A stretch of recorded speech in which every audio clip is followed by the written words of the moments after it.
다행이네. 혹시나 뭐 불편한 점 있으면 쌤이 알아야 되는 불편함이면 쌤한테 말해주면 아마 좀 그래도 100%는 아니더라도 그래도 한 50% 이상은 해결할 수 있도록 같이 노력할 수 있으니까. 알았지? 자, 일단 볼게. 자, 일단 1학년 2학기는 도형에 대해서 얘기를 하거든. 그러면 지금 현재 우리가 하고 있는 게 일단 요 1, 2, 3을 하고 좀 많이 나갔어. 자, 지금 보면 자, 일단 지금 우리가 여기 하고 있어. 맞지? 좀 2학기가 총 4개로 나눠져 있지. 근데 사실상 이 네 번째 거는 독립적으로 좀 작은 양이라서 사실상 세 군데로 나눠진 거거든. 그러면 두 번째 두 개 사실상 반을 못 드는 거야. 다각형은 알고 있죠. 그러면 요 1단원 기본 도형과 작도에 대해서 얘기를 할 거야. 도현이는 아마 작도와 합동은 중간에 듣지 않았을까라는 생각이. 살짝. 맞지? 근데 살짝이니까 이것도 같이 할 거야. 그럼 오늘 목표는 기본 도형 이거. 맞지? 지금 우리가 부채꼴에 대해서 부채꼴의 호의 길이와 그다음에 부채꼴의 넓이에 대해서 얘기를 하잖아. 맞지? 근데 그 모든 것들이 도형이지. 맞지? 그것도 어느 정도 특징을 가지고 있는 도형의 둘레와 넓이를 구하는 거잖아. 맞지? 그러면 이제 도형이란 뭔가에 대해서 배우는 게 이 첫 번째 방향 포인트. 초등학교 때 배운 거 아닌가요? 라고 할 수 있지만 좀 더 깊게 들어간다고 하면 돼. 알았지?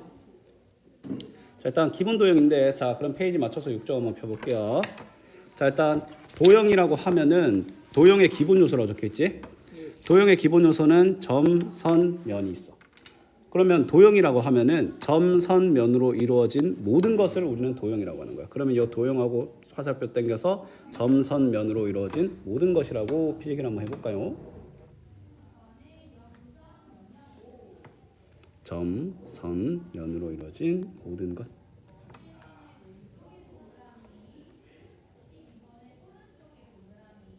이루어진 모든 것.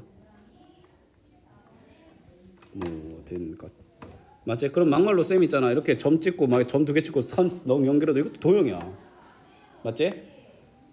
이런 것도 놀랍게도 도형이라고 칩니다. 근데 별 특징이 없어서 다루진 않는 거지. 맞지? 맞잖아. 이 세상 존재하는 모든 생명체들이 있지만 우리랑 특별한 관계가 있으면 이름을 외우고 막 이러잖아. 도형도 마찬가지야. 특별한 성질과 눈에 띄는 특징이 있으면 이름을 적고 외우는 거고 그거에서 우리가 원을 배우는 거야. 어떤 특징이 있어? 한 점으로부터 한 평면 위에 같은 거리에 있는 점들의 모임이라는 특징이 있는 거야.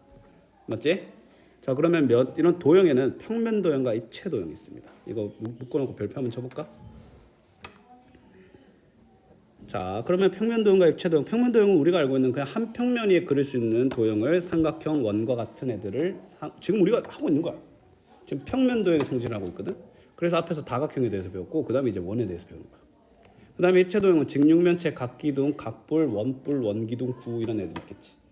맞지? 입체 도형. 말 그대로 3D. 자, 그다음에 자, 교점과 교선. 이것도 별표 칩시다. 근데 쌤이 아까 이랬잖아. 아무렇게나 그냥 점선면 박아놔도 도형이라고. 근데 그게 좀 그렇지. 맞지? 점 5개 찍어놓고 도형이다라고 하면은 좀 이상하지 느낌이. 그러면 결국에는 뭐냐면 도형은 점과 선과 면이 서로 상호작용해서 생긴 결과물이라고 보면 돼. 맞지? 뭐 예를 들어 선과 선이 있어. 이렇게 있으면 상관없잖아. 근데 이렇게 만나버리면 뭘 이뤄? 각을 이루지. 맞지? 면과 선이 있어. 이건 상관없는데 갑자기 이렇게 돼버리면 그냥 뭐야? 아직은 특별함이 없지만 무언가의 시작을 알린다는 거야. 결국에는 이렇게 서로 상호작용을 하면서 생긴 결과물을 도형이라고 하는 거거든. 그러려면 일단 뭐 해야 되겠어? 만나야겠지. 맞지? 그러면 선과 선이 만나면 교점이라는 게 생겨. 왜냐하면 교차점이라고 하지. 선과 면과 선이 만나도 교점이 생겨. 맞지? 근데 면과 면이 만나면 그 흔적이 선으로 남지 않아? 너희들 책 봐봐. 요 책 사이에 면과 면이 만났는데 그 흔적이 여기 뭐야? 선처럼 생겼지. 그럼 만나서 생긴 선이라고 해서 교선이라고 하는 거고, 그럼 교점은 뭐야? 선과 선 또는 선과 면이 만나서 생기는 점. 교선은 면과 면이 만나서 생기는 선을 교선이라고 하는 거야. 여기까지 이해됐어? 네. 맞지? 자, 그러면 또 이게 있는데 도형의 기본 요소가 점, 선, 면이라고 했잖아. 점이 쌤이 이렇게 무수히 많이 연결하면 그게 선이 돼. 선을 뭐 이렇게 착착착착착 깔면 그건 또 뭐가 되겠어? 면이 되는 거야. 알았니? 자, 그러면 이제 직선, 반직선, 선분인데 자, 직선이라고 하면은 무엇이냐면 자 이렇게 두 점을 지나는 양쪽으로 끝없이 가는 이런 애들을 직선 AB라고 해. 알았지? 그 다음에 한 점에서 시작해서 B로 가는 애들을 반직선 BAB라고 하는 거야. A에서 B로 가지. 그 다음에 이렇게 A에서 시작해서 B를 연결만 한 거를 선분 AB라고 하는 거야. 자 어떤 차이가 있어? 끝없이 가는 정도의 차이가 있지. 맞지? 양쪽으로 전부 다 양방향성으로 전부 다 끝없이 가면 뭐? 직선. 한쪽 방향으로만 끊임없이 가면 반직선. 그냥 시작과 끝이 정해져 있으면 선분. 이해됐어? 그때 자 그러면 뭐 요거를 한 건데 뭐 딱히 여기 적혀 있는 내용이니까. 알았지? 근데 이게 쌤이 질문 하나 해볼게. 점선면은 뒤로 갈수록 상위 개념이라고 했잖아. 맞지? 그러면 너희들이 이걸 알아야 돼. 만약에 선이 정해지려면 반드시 점은 두 개는 필요해. 적어도. 무슨 말이냐면 내가 만약에 한 점을 이렇게 찍어. 근데 이 점을 통해 결정되는 직선은 무수히 많아. 맞나 이가? 맞아. 근데 두 점을 지나는 직선이라고 하면 하나밖에 없잖아. 맞지? 이렇게 내가 만약 이 선분을 담을 수 있는 평면이라고 하면 이면도 되지. 쌤 손. 이래도 되고 이래도 되고. 하나의 선분만으로는 하나의 평면을 결정 못해.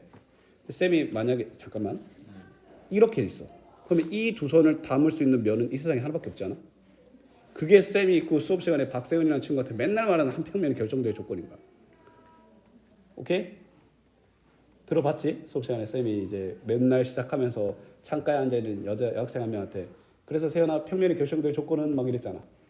그랬던 기억은 나죠? 그러니까 선이 결정되려면 점이 아무리 못해도 두 개. 그 다음에 면이 결정되려면 선이 아무리 못해도 두 개는 필요하단 거야. 왜냐면 결정된다라는 말이 무슨 말이냐면 내가 이렇게 하면 이 선을 담을 수 있는 종이는 무수히 많아. 내가 이렇게 두 개를 해놔.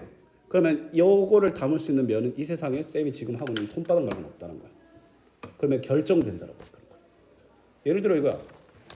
예를 들어 쌤이 그 우리 반에서 얘기를 하고 있는데 누군가 한 명은 임무를 완수해야 된대.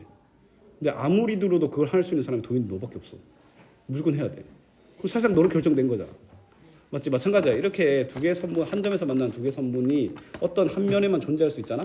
그러면 한 면이 결정된다고 표현한 거야. 왜냐면 걔밖에 안 되거든. 맞지? 그죠? 무조건 해야 돼.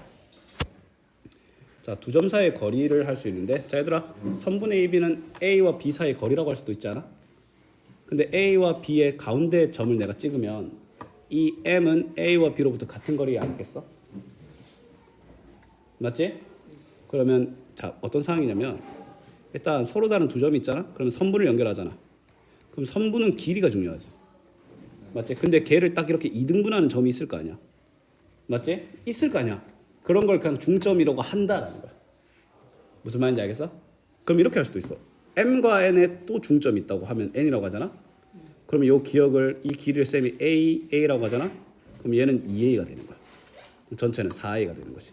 그러면 MN은 AB의 몇 배냐라고 물어보면 4분의 1배다라고 대답하면 된다는 거야. 알았지? 지금까지 이제 점선면의 기본적인 대응을 배웠고 이제 처음으로 이제 길이 측정에 관련돼서 얘기하는 계산에 대해서 얘기하는 거야. 왜냐면 이게 수학이거든. 맞지? 자, 그럼 이제 점과 점 사이의 거리를 측정했어. 길이를 측정했어. 그럼 뭐겠어? 각도 얘기하지 않겠나? 맞지? 각도의 종류에는 평각, 예각, 직각 있는 거 알죠? 이거는 넘어갈게. 평각은 180도 이내지. 맞지? 이건 넘어가 되죠? 평각은 180도, 예각은 0도보다 크고 90도보다 작은 모든 애들. 직각은 90도, 둔각은 90도보다 크고 180보다 작은 각도들. 맞지? 자, 시침과 분침. 이건 지금 잠깐 넘어갈게. 이건 지금 할 수 없어. 자, 그럼 막곡지각인데 왜냐면 지금 명심해야 돼. 얘들아. 우리는 상호작용이야. 상호작용. 그러면 그냥 직선이 두 개에서 만나잖아. 한 점에서 만나잖아. 그럼 각도가 하나, 둘, 셋, 넷, 네 개 생기지. 근데 쌤이 이 각도를 A, B, C, D라고 할게. 맞지? 근데 이게 A 더하기 B는 180도지. 왜냐면 평각이니까. 맞지? 그럼 B 더하기 C도 뭐야? 180도지. 근데 B에 A를 C를 더했더니 같다라는 말은 A와 C가 같다라는 거야. 그러면 각도를 보면 얘가 서로 이렇게 마주 보고 있지. 네. 이런 애를 맞곡지각이라고 해요. 알았니? 그럼 그 막곡지각의 크기는 서로 뭐하다? 같아요. 그러면 B와 D도 어떻게 했어? 같은 거야. 맞지? 자, 이거는 4번은 외우세요. 봐봐. 만약에 있잖아. 너희들한테 이렇게 세 개의 직선이 한 점에서 만나잖아. 그 막곡지각이 몇 쌍이 생기냐고 물어볼 수 있거든. 맞지? 그럼 세 개잖아. 그냥 3 곱하기 2 하면 돼. 이건 그냥 외우세요. 이거의 자세한 원리는 중학교 2학년 돼야 알 수 있어. 그때 알려줄게. 지금 괜히 이걸 해봤자 더 벗어나나. 그럼 만약에 10개가 한 점에서 만나면 10 곱하기 9. 100개면 100 곱하기 99. 오케이? 만약에 20개가 한 점에서 만나는 상황에서 막곡지각이 생기는 건 20 곱하기 19. 이건 외우세요. 여기 n 곱하기 n-1이라고 적혀있죠. 요거 별표. 자, 수직이등분선이야. 수직이등분선이 뭐냐면 아까 쌤이 요 A, B의 중점이 있다라고 했잖아. 근데 이 점을 지나고 수직으로 만나는 선을, 이러한 직선을 이 선분의 수직 이등분선이라고 합니다. 굉장히 직관적이지. 맞지? 그럼 그런 애도 있다 정도야. 끝이야. 알았지? 그러면 우리가 다음에 이제 또 아마 목요일도 이렇게 1시간 일찍 와서 할 거거든. 다음 주 목요일이요? 아니, 다음 주 화요일. 화목 이렇게 볼 거야. 알았지? 그럼 우리가 숙제 외로 너희들이 풀어야 될 부담이 좀 있어. 근데 그건 어쩔 수 없어. 왜냐면 그만큼 그 기간 동안은 애들이 했기 때문에. 알았지? 자, 8쪽부터 13쪽까지 다음 주 화요일까지 풀으면 돼. 8쪽부터 13쪽까지 다음 주 화요일까지. 근데 만약에 모르는 거 있잖아. 쌤 그 아까 영상 재생 목록 들어간 거 보여줬지. 거기에 기본 도형 풀이라고 재생 목록에 있는 게 있어. 13쪽이요. 13쪽까지. 거기 보면 웬만한 거 풀이 다 있어. 헷갈리면 8쪽에 그때도 설명 영상 보면 돼. 알았지? 미안해. 많이 기다렸지?